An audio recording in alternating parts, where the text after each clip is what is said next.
आप लिहो तुम कथा सुधारी। सतनाम श्री वाहिगुरु साहिब जी। नम्र होए एव बिना समायव, प्रेम अदक लोचन जल शायव। प्रभ जी आए शरण पुनारी, देहो सिखी हम लख अधिकारी। वाहिगुरु जी का खालसा वाहिगुरु जी की फतेह। गुरु की साजी नवाजी हुई गुरु खालसा साध संगत जीओ। आप जी अत्यंत वਡਭਾਗੇ हो। गुरु ਸਾਹਿਬਾਂ ਦੀ ਗੋਦ ਵਿੱਚ ਬੈਠ ਕੇ ਸੰਧਿਆ ਦੀ ਦੀਵਾਨਾਂ ਵਿੱਚ ਗੁਰਬਾਣੀ ਦਾ ਆਨੰਦ ਮਾਣਿਆ ਹੈ। ਹੁਣ ਗੁਰ ਇਤਿਹਾਸ ਦੀ ਜੋ ਲੜੀਵਾਰ ਕਥਾ ਚੱਲ ਰਹੀ ਹੈ, ਸ੍ਰੀ ਅੰਮ੍ਰਿਤਸਰ ਸਿਫਤੀ ਦਾ ਘਰ ਸਰੋਵਰ ਬਣ ਰਿਹਾ ਤੇ ਸਰੋਵਰ ਦੀ ਸੇਵਾ ਜਿਨ੍ਹਾਂ ਮਹਾਂਪੁਰਸ਼ਾਂ ਨੇ ਕੀਤੀ ਹੈ ਉਹਨਾਂ ਦੇ ਪ੍ਰਸੰਗ ਚੱਲ ਰਹੇ ਹਨ। ਭਾਈ ਸਾਹਿਬ ਭਾਈ ਭਗਤੂ ਜੀ ਦੀ ਕਥਾ ਆਪਾਂ ਸੁਣ ਚੁੱਕੇ ਹਾਂ। ਹੁਣ ਬਾਬਾ ਭਾਈ ਮੰਝ ਜੀ ਜੋ ਕਿ ਰਾਜਪੂਤ ਬਰਾਦਰੀ ਵਿੱਚੋਂ ਦੁਆਬੇ ਦੇ ਵਿੱਚ ਚੌਧਰੀ ਹੋਏ ਨੇ, ਆਪਣੇ ਇਲਾਕੇ ਦੇ ਬੜੇ ਜ਼ਿਮੀਂਦਾਰ ਤਗੜੇ ਸਰਦੇ ਪੁਜਦੇ ਘਰ ਦੇ ਸਨ। ਬਹੁਤ ਸਾਰੀ ਜ਼ਮੀਨ ਸੀ ਤੇ ਪਿੰਡ ਦੇ ਮੁਖੀ ਹੋਣ ਕਰਕੇ ਵੀ ਮਾਣ ਸਤਿਕਾਰ ਇੱਜ਼ਤ ਬੜੀ ਸੀ। ਉਹਨਾਂ ਦਿਨਾਂ ਵਿੱਚ ਪੰਜਾਬ ਦੇ ਵਿੱਚ ਜ਼ਿਆਦਾਤਰ ਸਖੀ ਸਰਵਰੀਆਂ ਦਾ ਪ੍ਰਚਾਰ ਹੁੰਦਾ ਸੀ। ਲਾਲਾਂ ਵਾਲੇ ਨੂੰ ਬਹੁਤ ਲੋਕ ਮੰਨਦੇ ਸਨ ਤੇ ਉਹਦਾ ਰੋਟ ਖਾਂਦੇ ਸਨ। ਆਪਣੀਆਂ ਦੁਨਿਆਵੀ ਮੰਗਾਂ ਰੱਖ ਕੇ ਇਸੇ ਨੂੰ ਹੀ ਆਪਣਾ ਧਰਮ ਕਰਮ ਮੰਨੀ ਬੈਠੇ ਸਨ।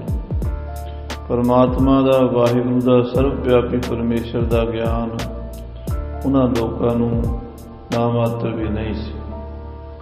ਗੁਰੂ ਸਾਹਿਬ ਜੀ ਨੇ ਜਦੋਂ ਪ੍ਰਚਾਰ ਕੀਤਾ ਗੁਰਬਾਣੀ ਦੁਆਰਾ, ਇੱਕ ਵਾਹਿਗੁਰੂ ਨਿਰੰਕਾਰ ਦੀ ਜੋਤ ਸਰਵ ਵਿਆਪਕ ਹੈ, ਬਾਕੀ ਜਿੰਨੇ ਦੇਵੀ ਦੇਵਤੇ ਪੀਰ ਪੈਗੰਬਰ ਸਾਰੇ ਉਸ ਅਕਾਲ ਪੁਰਖ ਦੇ ਹੁਕਮ ਦੇ ਵਿੱਚ ਹਨ। ਉਸ ਤੋਂ ਵੱਡਾ ਕੋਈ ਨਹੀਂ। ਜੇ ਉਹਦਾ ਨਾਮ ਜਪੋਗੇ, ਉਹਦਾ ਸਿਮਰਨ ਕਰੋਗੇ ਤਾਂ ਹੀ ਮੁਕਤੀ ਮਿਲੇਗੀ, ਨਹੀਂ ਤਾਂ ਜਨਮ ਮਰਨ ਦੇ ਚੱਕਰ 'ਚ ਪਏ ਰਹੋਗੇ। ਐਸਾ ਉਪਦੇਸ਼ ਪੁਰਾਣੀ ਮਾਤਰ ਦੇ ਭਲੇ ਲਈ ਗੁਰੂ ਸਾਹਿਬ ਨੇ ਦਿੱਤਾ। ਜਿਸ ਮਾਰਗ ਤੇ ਗੁਰਸਿੱਖ ਚੱਲੇ ਹਨ ਤੇ ਗਾਂ ਦੀ ਗਾਂ ਬਾਣੀ ਦਾ ਪ੍ਰਚਾਰ ਕਰਦੇ ਗਏ। ਪਿੰਡਾਂ ਵਿੱਚ, ਨਗਰਾਂ, ਸ਼ਹਿਰਾਂ ਵਿੱਚ, ਸਾਰੀ ਦੁਨੀਆ ਵਿੱਚ ਹੀ ਗੁਰਬਾਣੀ ਦਾ ਪ੍ਰਚਾਰ ਹੋਇਆ। ਜਿਹੜਾ ਗੁਰਬਾਣੀ ਸੁਣਦਾ ਸੀ ਉਹੀ ਗੁਰੂ ਮਹਾਰਾਜ ਦੇ ਦਰਸ਼ਨਾਂ ਨੂੰ ਆਉਂਦਾ ਸੀ। ਭਾਈ ਮੰਝ ਵੀ ਗੁਰਬਾਣੀ ਸੁਣ ਕੇ ਹੀ ਆਇਆ ਤੇ ਆ ਕੇ ਮਹਾਰਾਜ ਨੂੰ ਬੇਨਤੀ ਕੀਤੀ, ਮਹਾਰਾਜ ਮੈਨੂੰ ਆਪਣੀ ਸਿੱਖੀ ਬਖਸ਼ੋ। ਮਹਾਰਾਜ ਕਹਿੰਦੇ, ਭਾਈ ਚੌਧਰੀ ਜੀ ਸਿੱਖੀ ਤਾਂ ਬਖਸ਼ੀਏ ਜੇ ਪਹਿਲਾਂ ਤੇਰੇ ਕੋਲ ਕਿਸੇ ਦੀ ਸਿੱਖੀ ਨਾ ਹੋਵੇ। ਤੂੰ ਪਹਿਲਾਂ ਹੀ ਸਿੱਖਿਆ ਲਈ ਬੈਠਾ ਹੈ ਕਬਰਾਂ ਨੂੰ ਮੰਨਣ ਵਾਲਿਆਂ ਦੀ ਤੇ ਤੁਰਕਾਂ ਦੀ, ਤੂੰ ਉਹਨਾਂ ਦੀ ਝੂਠ ਖਾਂਦੇ ਹੋ ਤੇ ਤੁਸੀਂ ਸਾਡੀ ਸਿੱਖੀ ਕਿਵੇਂ ਨਿਭਾਓਗੇ? ਇਸ ਕਰਕੇ ਸਾਡੀ ਸਿੱਖੀ ਨਾ ਲਓ ਤੇ ਜਿਵੇਂ ਤੁਹਾਡਾ ਕੰਮ ਚੱਲ ਰਿਹਾ ਚਲਾਈ ਜਾਓ।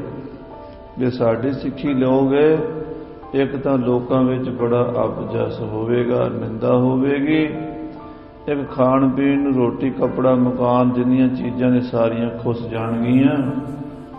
ਰਿਸ਼ਤੇਦਾਰੀ, ਭਾਈਚਾਰਾ, ਪਰਿਵਾਰ, ਭੈਣ ਭਰਾ ਵੀ ਸਾਥ ਛੱਡ ਜਾਣਗੇ। ਇਸ ਕਰਕੇ ਸਾਡੀ ਸਿੱਖੀ ਨਾ ਲਓ। ਉਹ ਬੜਾ ਪ੍ਰੇਮੀ ਸਿਦਕੀ ਸੀ, ਕਹਿਣ ਲੱਗਾ, ਮਹਾਰਾਜ ਭਾਵੇਂ ਸਾਰਾ ਕੁਝ ਚਲਾ ਜਾਵੇ ਮੈਂ ਸਿੱਖੀ ਜ਼ਰੂਰ ਲੈਣੀ ਹੈ, ਕਿਉਂਕਿ ਅਸੀਂ ਤੁਰਕਾਂ ਦੀ ਝੂਠ ਖਾ ਖਾ ਕੇ ਸਾਡੀ ਮਤ ਮਲੀਨ ਹੋਈ ਪਈ ਹੈ। ਤੁਰਕਾਂ ਦੇ ਨਾਲ ਸਾਡਾ ਵਾਹ ਹੈ ਤੇ ਉੱਥੇ ਸਾਨੂੰ ਧਰਮ ਦਾ ਗਿਆਨ ਕੋਈ ਨਹੀਂ, ਲੋਕ ਭੁੱਲੇ ਹੋਏ ਨੇ। ਆਪ ਜੀ ਸਾਨੂੰ ਇਸ ਭੁਲੇਖੇ ਚੋਂ ਕੱਢਣ ਵਾਲੇ ਹੋ, ਕਿਰਪਾ ਕਰੋ। ਬੜੀ ਨਿਮਰਤਾ ਨਾਲ ਭਾਈ ਮੰਝ ਸਿੱਖੀ ਦੀ ਮੰਗ ਕਰ ਰਿਹਾ ਹੈ। ਗੁਰੂ ਸਾਹਿਬ ਜੀ ਕਿਵੇਂ ਦਾਤ ਦਿੰਦੇ, ਪਿਆਰ ਨਾਲ ਸਰਵਣ ਕਰੋ। ਆਖੋ ਸਤਨਾਮ ਸ੍ਰੀ ਵਾਹਿਗੁਰੂ ਸਾਹਿਬ ਜੀ, ਸਤਨਾਮ ਸ੍ਰੀ ਵਾਹਿਗੁਰੂ ਸਾਹਿਬ ਜੀ। ਨਿਮਰਤਾ ਦੇ ਨਾਲ ਭਾਈ ਮੰਝ ਜੀ ਇਸ ਤਰ੍ਹਾਂ ਬੇਨਤੀ ਕਰਦੇ ਹਨ। ਪ੍ਰੇਮ ਅਦਕ ਲੋਚਨ ਜਲ ਛਾਇਬ। ਭਾਈ ਮੰਝ ਦੀਆਂ ਅੱਖਾਂ 'ਚ ਪਿਆਰ ਦੇ ਹੰਝੂ ਆ ਗਏ ਹਨ। ਉਹਦੀਆਂ ਅੱਖਾਂ ਦੇ ਵਿੱਚ ਵੈਰਾਗ ਆ ਗਿਆ ਹੈ। ਰੋ ਕੇ ਬੇਨਤੀ ਕਰ ਰਿਹਾ ਹੈ, ਸੱਚੇ ਪਾਤਸ਼ਾਹ ਮੈਨੂੰ ਬਖਸ਼ ਲਓ, ਬਖਸ਼ ਲਓ। ਹਾਂਜੀ, ਪ੍ਰਭ ਜੀ ਆਏ ਸ਼ਰਨ ਤੁਮਾਰੀ। ਇਹ ਸਤਿਗੁਰੂ ਜੀ ਮੈਂ ਤੁਹਾਡੀ ਸ਼ਰਨ ਆਇਆ। ਸਤਿਗੁਰ ਆਇਓ ਸ਼ਰਨ ਤੁਹਾਰੀ। ਮਿਲੈ ਸੁਖ ਨਾਮ ਹਰ ਸੋਭਾ, ਚਿੰਤਾ ਲਾਹੇ ਹਮਾਰੀ। ਅਵਰ ਨ ਸੂਝੈ ਦੂਜੀ ਠਾਹਰ, ਹਾਰ ਪਰਿਓ ਤੋ ਦੁਆਰੀ। ਲੇਖਾ ਛੋੜ ਅਲੇਖਾ ਛੂਟੈ, ਹਮ ਨਿਰਗੁਣ ਲਿਹੋ ਉਬਾਰੀ। ਸਦ ਬਖਸ਼ਿੰਦ ਸਦਾ ਬੇਰਵਾਨਾ, ਸਭਨਾ ਦੇ ਆਧਾਰੀ। ਨਾਨਕ ਦਾਸ ਸੰਤ ਪਾਛੈ ਭਰਿਓ, ਰਾਖ ਲਿਹੋ ਏ ਬਾਰੀ। ਇਸ ਤਰ੍ਹਾਂ ਦੀਆਂ ਬੇਨਤੀਆਂ ਗੁਰਮੁਖ ਪਿਆਰਾ ਭਾਈ ਮੰਝ ਕਰ ਰਿਹਾ ਹੈ। ਦੇਹੋ ਸਿੱਖੀ ਹਮ ਲਖ ਅਧਿਕਾਰੀ। ਏ ਗੁਰੂ ਜੀ, ਅਸੀਂ ਤੁਹਾਡੇ ਚਰਨਾਂ ਵਿੱਚ ਆਏ ਹਾਂ। ਸਿੱਖੀ ਦੀ ਮੰਗ ਕਰਦੇ ਹਾਂ। ਆਪਣੀ ਸਿੱਖੀ ਬਖਸ਼ੋ। ਮੈਨੇ ਆਪਣੀ ਸਿੱਖਿਆ ਬਖਸ਼ੋ, ਆਪਣਾ ਗਿਆਨ ਬਖਸ਼ੋ, ਆਪਣੀ ਮਤ ਬਖਸ਼ੋ, ਨਾਮ ਦੀਆਂ ਦਾਤਾਂ ਬਖਸ਼ੋ। ਬੋਲੇ ਸ਼੍ਰੀ ਅਰਜਨ ਸੁਖ ਧਾਮ। ਸਤਿਗੁਰੂ ਅਰਜਨ ਦੇਵ ਜੀ ਮਹਾਰਾਜ ਭਾਈ ਮੰਝ ਦੀ ਬੇਨਤੀ ਸੁਣ ਕੇ ਮੇਰਾਂ ਦੇ ਘਰ 'ਚ ਆਏ। ਇਸ ਤਰ੍ਹਾਂ ਦਾ ਵਚਨ ਕੀਤਾ ਹੈ। ਪੂਰਬ ਸਰਵਰ ਟਾਹੋ ਮੁਕਾਮੀ। ਮਹਾਰਾਜ ਕਹਿੰਦੇ ਪਹਿਲਾਂ ਜਿਹੜਾ ਆਪਣੇ ਘਰ ਦੇ ਵਿੱਚ ਸਰਵਰ ਦਾ ਤੂੰ ਬਣਾਇਆ ਹੋਇਆ ਹੈ ਮੁਕਾਮ, ਉਹ ਢਾਹ ਦੇ। ਕਿਉਂਕਿ ਇਸ ਮਾਰਗ ਤੇ ਚੱਲਣ ਲਈ ਦੁਨਿਆਵੀ ਸਾਰੀਆਂ ਚੀਜ਼ਾਂ ਦਾਅ ਤੇ ਲਾਉਣੀਆਂ ਪੈਂਦੀਆਂ ਨੇ। ਉਹ ਜਿਹੜਾ ਤੂੰ ਮੁਕਾਮ ਬਣਾਈ ਬੈਠਾ ਹੈ ਸਰਵਰ ਦਾ, ਬੜੀਆਂ ਦੀ ਪੂਜਾ ਕਰੀ ਜਾਂਦਾ ਹੈ, ਉਹ ਢਾਹ ਕੇ ਸਾਡੀ ਸ਼ਰਨ ਵਿੱਚ ਆਉਣਾ ਕਰ। ਪੁਨ ਆਵਹੁ ਸਤਿਗੁਰ ਸ਼ਰਨਾਈ। ਫਿਰ ਗੁਰੂ ਦੀ ਸ਼ਰਨ ਵਿੱਚ ਆਓ। ਹਾਂਜੀ, ਕਰੇ ਗੁਨਾਹੋ ਲੇਹੋ ਬਖਸ਼ਾਈ। ਜਿਹੜੇ ਗੁਨਾਹ ਕੀਤੇ ਨੇ ਉਹ ਬਖਸ਼ੇ ਜਾਣਗੇ। ਪਹਿਲਾਂ ਉਹ ਸਰਵਰ ਦਾ ਖਹਿੜਾ ਛੱਡ। ਉਹ ਜਿਹੜੀ ਸਰਵਰ ਦੀ ਤੂੰ ਕਰਦਾ ਹੈ ਪੂਜਾ, ਉਹਦਾ ਮੁਕਾਮ ਢਾਹ ਦੇ। ਹੋਇਆ ਕਰ ਸਿੱਖੀ ਕੇ ਅਧਿਕਾਰੀ। ਸਿੱਖੀ ਦੇ ਅਧਿਕਾਰੀ ਬਣਨਾ ਭਾਈ ਸਿਰ ਤਲੀ ਤੇ ਧਰਨਾ ਪੈਂਦਾ ਹੈ। ਜੇ ਅਧਿਕਾਰੀ ਬਣੋਗੇ ਫਿਰ ਸਿੱਖੀ ਮਿਲੇਗੀ। ਬਿਨਾਂ ਅਧਿਕਾਰ ਦੇ ਕਿਸੇ ਨੂੰ ਗਿਆਨ ਨਹੀਂ ਮਿਲਦਾ। ਸਕੂਲਾਂ ਵਾਲੇ ਵੀ ਸਾਧ ਸੰਗਤ ਜੀ ਪਹਿਲਾਂ ਇੰਟਰਵਿਊ ਲੈਂਦੇ। ਜਿਹੜੇ ਵੀ ਸਕੂਲ 'ਚ ਤੁਸੀਂ ਦਾਖਲ ਹੋਣ ਜਾਓ, ਪਹਿਲਾਂ ਉਹ ਤੁਹਾਡਾ ਦੇਖਦੇ ਆ ਵੀ ਪਹਿਲਾਂ ਕੀ ਪੜ੍ਹੇ ਹੋ, ਸਰਟੀਫਿਕੇਟ ਦੇਖਦੇ ਆ, ਫਿਰ ਇੰਟਰਵਿਊ ਲੈਂਦੇ ਆ। ਇੱਕ ਨਹੀਂ, ਕਈ ਵਾਰੀ 2-2, 3-3 ਵਾਰੀ ਇੰਟਰਵਿਊ ਲੈ ਕੇ ਚੰਗੇ ਸਕੂਲਾਂ 'ਚ ਦਾਖਲਾ ਮਿਲਦਾ ਹੈ। ਨਹੀਂ ਤਾਂ ਜੇ ਦੇਖਦੇ ਆ ਵੀ ਇਹ ਬੰਦਾ ਨਹੀਂ ਸਾਡੇ ਸਕੂਲ 'ਚ ਪੜ੍ਹਨ ਵਾਲਾ, ਐਡਮਿਸ਼ਨ ਨਹੀਂ ਦਿੰਦੇ। ਗੁਰੂ ਦੇ ਸਕੂਲ ਵਿੱਚ ਵੀ ਇੰਟਰਵਿਊ ਲੈਂਦਾ ਗੁਰੂ, ਦੇਖਦਾ ਹੈ ਵੀ ਅਧਿਕਾਰੀ ਹੈ ਕਿ ਨਹੀਂ ਹੈ ਗਿਆਨ ਦਾ। ਐਵੇਂ ਹੀ ਰੇਤ ਉੱਤੇ ਘਿਓ ਡੋਲਣ ਦਾ ਕੋਈ ਫਾਇਦਾ ਨਹੀਂ ਹੁੰਦਾ। ਗੁਰੂ ਵੀ ਗਿਆਨ ਆਪਣਾ ਅਣਅਧਿਕਾਰੀ ਨੂੰ ਨਹੀਂ ਦਿੰਦਾ। ਅੱਜ ਕੱਲ੍ਹ ਸਾਡੇ ਵਿੱਚ ਅਣਅਧਿਕਾਰੀ ਲੋਕ ਹੀ ਡੰਡੇ ਚੁੱਕੇ ਫਿਰਦੇ ਹਨ। ਪਤਾ ਕਿਸੇ ਗੱਲ ਦਾ ਨਹੀਂ, ਗੁਰਮਤਿ ਦੀ ਕੋਈ ਸੋਝੀ ਨਹੀਂ, ਤੇ ਰੌਲਾ ਬਹੁਤ ਪਾਇਆ ਹੋਇਆ ਹੈ। ਅਸਲ 'ਚ ਰੌਲੇ ਦਾ ਪੰਥ ਹੈ ਜਿਹੜਾ 10ਵੇਂ ਪਾਤਸ਼ਾਹ ਨੇ ਭਾਈ ਦਇਆ ਸਿੰਘ ਜੀ ਨੂੰ ਦੱਸਿਆ ਸੀ ਕਿ ਰੌਲੇ ਦਾ ਪੰਥ ਪੈਦਾ ਹੋ ਜਾਏਗਾ। ਸੋ ਸਾਧ ਸੰਗਤ ਜੀ, ਜਿਹੜੇ ਅਸਲ ਵਿਵੇਕੀ ਗੁਰਸਿੱਖ ਗੁਰੂ ਦੇ ਪਿਆਰੇ ਹਨ, ਉਹ ਰੌਲਾ ਨਹੀਂ ਪਾਉਂਦੇ, ਉਹ ਵਿਚਾਰ ਕਰਦੇ ਹਨ। ਅੱਜ ਕੱਲ੍ਹ ਵਿਤੰਡਾਵਾਦ ਹੈ, ਜਿਹਦੀ ਲਾਠੀ ਉਹਦੀ ਭੈਂਸ ਹੈ, ਕੋਈ ਕਿਸੇ ਦੀ ਸੁਣਦਾ ਨਹੀਂ। ਅਸੀਂ ਅਸਲ 'ਚ ਸਿੱਖੀ ਦੇ ਅਧਿਕਾਰੀ ਨਹੀਂ। ਅਸੀਂ ਤੇ ਸਕੂਲ 'ਚ ਵੜੇ ਹੀ ਨਹੀਂ, ਜੇ ਦਾਖਲਾ ਹੀ ਨਹੀਂ ਮਿਲਿਆ ਸਾਨੂੰ ਗੁਰੂ ਦੇ ਸਕੂਲ ਵਿੱਚ, ਤੇ ਅਸੀਂ ਦਾਅਵੇ ਕਰਦੇ ਹਾਂ ਸਕੂਲ ਦੇ ਮਾਸਟਰ ਬਣ ਗਏ, ਪ੍ਰਿੰਸੀਪਲ ਬਣ ਗਏ, ਅਸੀਂ ਪ੍ਰੋਫੈਸਰ ਬਣ ਗਏ। ਸੋ ਮਹਾਰਾਜ ਸਾਹਿਬ ਸੱਚੇ ਪਾਤਸ਼ਾਹ ਜੀ ਕਹਿੰਦੇ ਪਹਿਲਾਂ ਭਾਈ ਖੰਡੇ ਦੀ ਧਾਰ ਤੇ ਨੱਚਣਾ ਪੈਣਾ, ਦੁਨੀਆ ਵੱਲੋਂ ਬੁਰੇ ਵੀ ਬਣਨਾ ਪੈਣਾ, ਫਿਰ ਇਸ ਸਕੂਲ ਵਿੱਚ ਮਰ ਕੇ ਦਾਖਲਾ ਹੁੰਦਾ ਹੈ। ਜੋ ਤੋ ਪ੍ਰੇਮ ਖੇਲਣ ਕਾ ਚਾਓ, ਸਿਰ ਧਰ ਤਰੀ ਕਰੀ ਮੇਰੀ ਆਓ, ਇਤ ਮਾਰਗ ਪੈਰ ਤਰੀਜੈ, ਸਿਰ ਦੀਜੈ ਕਾਣ ਨਾ ਕੀਜੈ। ਮਹਾਰਾਜ ਕਹਿੰਦੇ ਜਿਹੜਾ ਮੁਕਾਮ ਬਣਾਈ ਬੈਠਾ ਘਰ ਦੇ ਵਿੱਚ, ਉਹ ਢਾਹ ਦੇ। ਹਾਂਜੀ, ਸਤਿਗੁਰ ਸੇਵ ਕਰੋ ਸੁਖਕਾਰੀ। ਫਿਰ ਗੁਰੂ ਦੀ ਸੇਵਾ ਕਰੋ, ਫਿਰ ਜਦੋਂ ਸਮਾਂ ਆਵੇਗਾ ਤੁਹਾਨੂੰ ਨਾਮ ਦੀਆਂ ਦਾਤਾਂ ਮਿਲ ਜਾਣਗੀਆਂ। ਜਿੰਨਾ ਚਿਰ ਗੁਰੂ ਵੇਖਦਾ ਵੀ ਇਹ ਨਾਮ ਦਾ ਅਧਿਕਾਰੀ ਨਹੀਂ, ਉਹਨਾਂ ਚਿਰ ਨਾਮ ਵੀ ਨਹੀਂ ਦਿੰਦੇ ਸਤਿਗੁਰੂ। ਨਾਮ ਵੀ ਉਹਨੂੰ ਦਿੰਦੇ ਜਿਹੜਾ ਨਾਮ ਦਾ ਅਧਿਕਾਰੀ ਹੁੰਦਾ। ਹੁਣ ਤੇ ਸਾਧ ਸੰਗਤ ਦੀ ਹੇੜ ਹੀ ਲੱਗੀ ਪਈ ਹੈ ਅੰਮ੍ਰਿਤ ਛਕਾਉਣ ਦੀ। ਪੰਜ ਪਿਆਰੇ ਕੀ ਤੇ ਸੁਸਾਇਟੀਆਂ ਕੀ, ਜਥੇਬੰਦੀਆਂ ਕੀ, ਸਾਡੇ ਪ੍ਰਚਾਰਕ ਕੀ ਰੌਲਾ ਹੀ ਪਾਉਂਦੇ, ਅੰਮ੍ਰਿਤ ਛਕੋ ਜੀ, ਅੰਮ੍ਰਿਤ ਛਕੋ, ਆਓ ਜੀ ਅੰਮ੍ਰਿਤ ਛਕੋ। ਪਹਿਲਾਂ ਏਦਾਂ ਨਹੀਂ ਸੀ ਹੁੰਦਾ, ਕਦੀ ਨਹੀਂ ਸੀ ਕਹਿੰਦੇ ਵੀ ਆਓ ਅੰਮ੍ਰਿਤ ਛਕੋ। ਉਹ ਕਹਿੰਦੇ ਸੀ ਸੇਵਾ ਕਰੋ, ਜਦੋਂ ਤੁਹਾਡਾ ਭਾਂਡਾ ਬਣ ਜਾਏਗਾ ਗੁਰੂ ਅੰਮ੍ਰਿਤ ਪਾ ਦੇਗਾ। ਭਾਂਡਾ ਤਾਂ ਬਣਾਓ ਅੰਮ੍ਰਿਤ, ਮੰਗ ਹੋਵੇ ਅੰਮ੍ਰਿਤ ਛਕਣ ਵਾਲਾ ਮੰਗ ਕਰੇ ਵੀ ਮੈਨੂੰ ਅੰਮ੍ਰਿਤ ਮਿਲੇ। ਹੁਣ ਅੰਮ੍ਰਿਤ ਛਕਣ ਵਾਲਾ ਤਾਂ ਮੋਢੇ ਮਾਰਦਾ ਹੁੰਦਾ, ਦੇਖਾਂਗੇ, ਸੋਚਾਂਗੇ, ਕਰ ਲਾਂਗੇ, ਠੀਕ ਹੈ। ਤੇ ਜਿਹੜੇ ਮੇਰੇ ਵਰਗੇ ਨੇ ਉਹ ਉਹਦੀ ਬਾਹਾਂ ਫੜ ਕੇ ਖਿੱਚਦੇ ਹੁੰਦੇ ਵੀ ਆਹ ਗੁਰਦੁਆਰੇ, ਉਹ ਪਰਾਂ ਨੂੰ ਭੱਜਦਾ ਤੇ ਅਸੀਂ ਇੱਧਰ ਨੂੰ ਖਿੱਚਦੇ ਅੰਮ੍ਰਿਤ ਛਕੋ ਜੀ। ਏਦਾਂ ਨਹੀਂ, ਅੰਮ੍ਰਿਤ ਤਾਂ ਜਦੇ ਉਹਦੇ ਅੰਦਰ ਪਿਆਸ ਜਿਨ ਕੋ ਲੱਗੀ ਪਿਆਸ ਅੰਮ੍ਰਿਤ ਸੇ ਖਾਏ। ਅੰਮ੍ਰਿਤ ਨੂੰ ਉਹੀ ਛਕਦੇ ਆ ਜਿਹਨਾਂ ਨੂੰ ਪਿਆਸ ਲੱਗੀ। ਜੇ ਕਿਸੇ ਨੂੰ ਧੱਕੇ ਨਾਲ ਸ਼ਰਬਤ ਪਿਆ ਦਈਏ ਤੇ ਉਹਦੇ ਅੰਦਰ ਨਹੀਂ ਲੰਘਦਾ ਦੁਨਿਆਵੀ। ਅੰਮ੍ਰਿਤ ਤਾਂ ਬੜੀ ਵੱਡੀ ਚੀਜ਼ ਹੈ। ਇਸ ਕਰਕੇ ਗੁਰੂ ਸਾਹਿਬ ਕਹਿੰਦੇ ਪਹਿਲਾਂ ਭਾਈ ਦੇਖਾਂਗੇ, ਪਹਿਲਾਂ ਦਾ ਮੁਕਾਮ ਢਾਹ ਗਿਆ, ਫਿਰ ਤੂੰ ਸੇਵਾ ਕਰੇਗਾ, ਦੇਖਾਂਗੇ ਤੇਰੀ ਸੇਵਾ ਠੀਕ ਹੈ ਕਿ ਨਹੀਂ। ਜੇ ਸੇਵਾ ਤੇਰੀ ਠੀਕ ਲੱਗੇਗੀ ਫਿਰ ਅਸੀਂ ਤੈਨੂੰ ਉਹ ਜਿਹੜੀ ਚੀਜ਼ ਚਾਹੀਦੀ ਹੈ ਉਹ ਦੇ ਦਿਆਂਗੇ। ਹਾਂਜੀ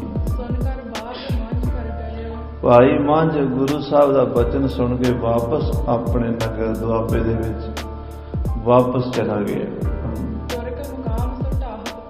ਘਰ ਦੇ ਵਿੱਚ ਲਾਲਾਂ ਵਾਲੇ ਦੀ ਬਣਾਈ ਹੋਈ ਸੀ ਜਗ੍ਹਾ, ਮੁਕਾਮ ਬਣਾਇਆ ਹੋਇਆ ਸੀ।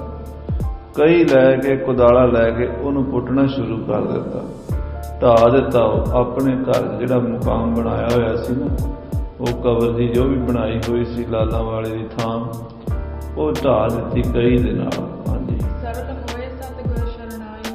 ਬਿਲਕੁਲ ਸਾਫ਼ ਕਰਕੇ ਪੱਧਰੀ ਜਗ੍ਹਾ ਕਰਕੇ ਗੁਰੂ ਮਹਾਰਾਜ ਦੇ ਚਰਨਾਂ ਵਿੱਚ ਜਾਣ ਦੀਆਂ ਤਿਆਰੀਆਂ ਕਰ ਰਹੀਆਂ।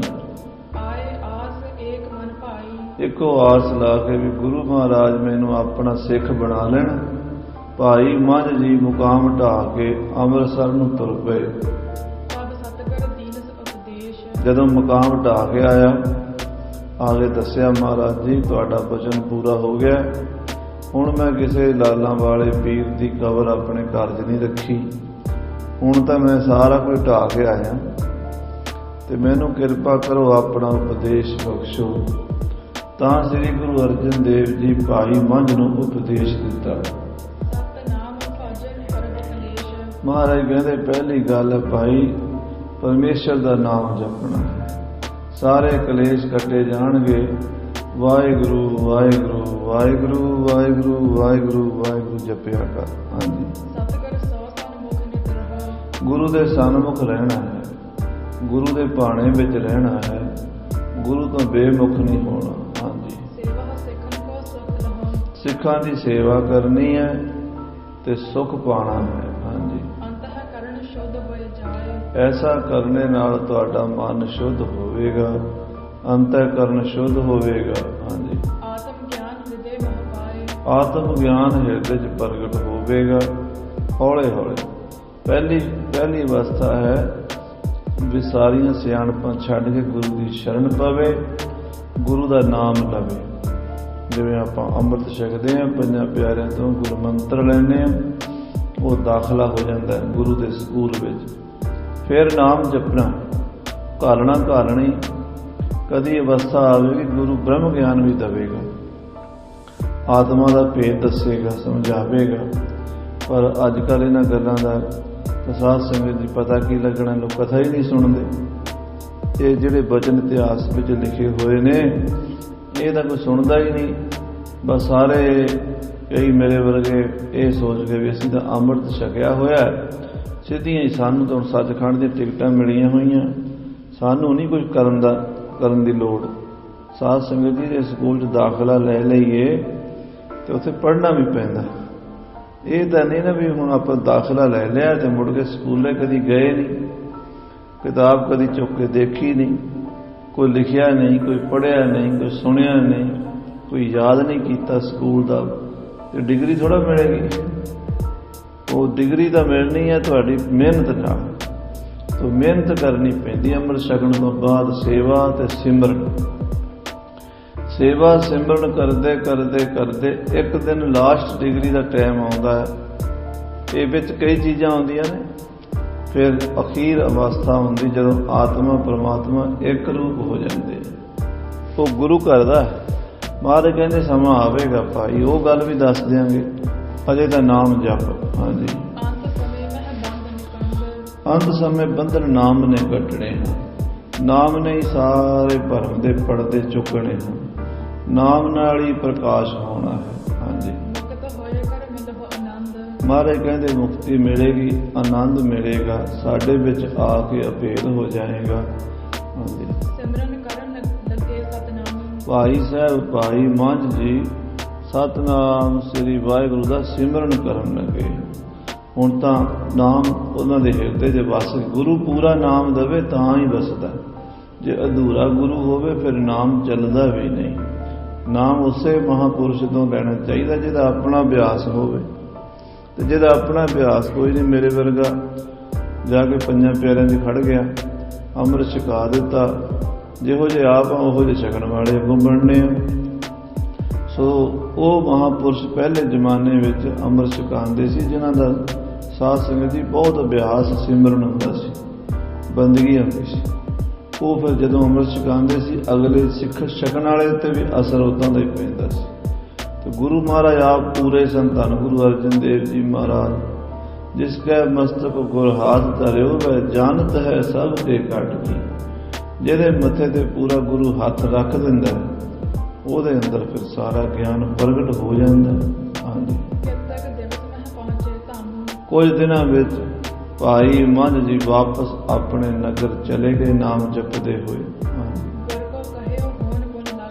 साध संगत जी जदों घर गए तो जो गुरु जी ने कहा सी ना भी सिख बन के तेरा आ नुकसान होवेगा, आ नुकसान होवेगा, आ नुकसान होवेगा, वो होना शुरू हो गया। महाराज ने पहला कहा सी भी आ कुछ होना तेरे नाल, भी जे सिख बनेगा एक तो तेरे कोल रोटी खाण नूं नहीं रहेगी। हुण तां तू चौधरी है, जमीनां दा मालक है, ते माल डंगर घर विच चंगा, मकान सोहना, फिर एक टाइम आवेगा भी बुरकी रोटी दी जिहड़ी आ मूँह दे विच रुखी सुखी पएगी, कुछ नहीं रहेगा। देख ला सिख बनना। तो भाई मंझ कहता जो मर्जी हो जाए मैं बनना सिख। हुण एडा वड्डा चौधरी सी मंझ, जदों घर आया थोड़े दिनों में गुरु का वचन पूरा होना शुरू हो गया। हाँ जी, सारा समाज जिहड़ा सी घर दा साजो समान सीगा सारा नष्ट हो गया, जमीन सारी बर्बाद हो गई। जोगां जिहड़ियां सन घर दे विच बलदां दीयां, बलद भी मर गए। बलद मर जाण जिमीदार दे ते खेती सारी रुक जाती है। फिर डंगर जिहड़े मझां गऊआं सीगीआं वो भी मरनियां शुरू हो गईआं। हौले हौले जमीन विक गई, कख नहीं रहा, सब कुछ बर्बाद हो गया। हाँ जी, घर च बड़े सोहने घोड़े सन, घोड़ियां सन। राजपूत बरादरी का ये चौधरी सी दुआबे दे विच, ते मंझ नाम सी इहदा। बहुत इहदे कोल माया धन पदार्थ जमीन जायदाद सब हौले हौले खत्म हो गए। हाँ जी, जिहड़े इहदे शरीक सी ना वो मजाक करन लग पे, जिहड़े परिवार के चाचे तायां दे मुंडे सारा टब्बर सारे राजपूत लाला वाले नूं मनदे सीगे, ਉਹਦੇ ਮਗਰ ਮੁਰੀਦ बने सी। वो कहते तू गुरु का सिख बन के की खटे, वेख तेरा सारा कुछ बर्बाद हो गया। तू लाला वाले का मुकाम ढाया सी ना तां होया, वो तो गुरु का भाणा वरत रहा पर लोगों को नहीं ना पता। वो कहते लाला वाले का घर च मुकाम ढाया, ये करके तेरा सारा कुछ नष्ट हो गया। हाँ जी, पिंड के जिहड़े लोग सीगे बीबियां खास करके प्रचार बड़ा करदियां हुंदियां, वो वेख चौधरी तू लाला वाले बाबे का मुकाम ढा दिता, तां ही तेरा कुछ रहा नहीं। ਤੂੰ ਸਾਰਾ ਕੁਝ ਬਰਬਾਦ ਕਰਵਾ ਕੇ ਬੈਠਾ। ਕੀ ਫਾਇਦਾ ਹੋਇਆ ਤੈਨੂੰ ਗੁਰਸਿੱਖ ਬਣਨ ਦਾ? ਗੁਰੂ ਨੇ ਤੈਨੂੰ ਕੀ ਦੇ ਦਿੱਤਾ? ਜੇ ਇੰਨਾ ਕੁਝ ਤੈਨੂੰ ਲਾਲਾਂ ਵਾਲੇ ਨੇ ਦਿੱਤਾ ਹੋਇਆ ਸੀ, ਲੱਖਾਂ ਦੇ ਦਾਤੇ ਨੇ। ਲਾਲਾਂ ਵਾਲੇ ਨੂੰ ਸਾਧ ਸੰਗਤ ਜੀ ਉਹਦੇ ਜਿਹੜੇ ਮੰਨਣ ਵਾਲੇ ਹਨ ਉਹ ਲੱਖ ਦਾਤਾ ਕਹਿੰਦੇ ਨੇ ਵੀ ਲਾਲਾਂ ਵਾਲਾ ਪੀਰ, ਧੌਂਕੜ ਵਾਲਾ ਪੀਰ, ਸਰਵਰ ਸਖੀ ਸਰਵਰ, ਉਹ ਲੱਖਾਂ ਦਾ ਦਾਤਾ ਹੈ। ਯਾਨੀ ਮਾਇਆ, ਧਨ, ਪਦਾਰਥ, ਧੀ, ਪੁੱਤਰ ਸਭ ਕੁਝ ਦਿੰਦਾ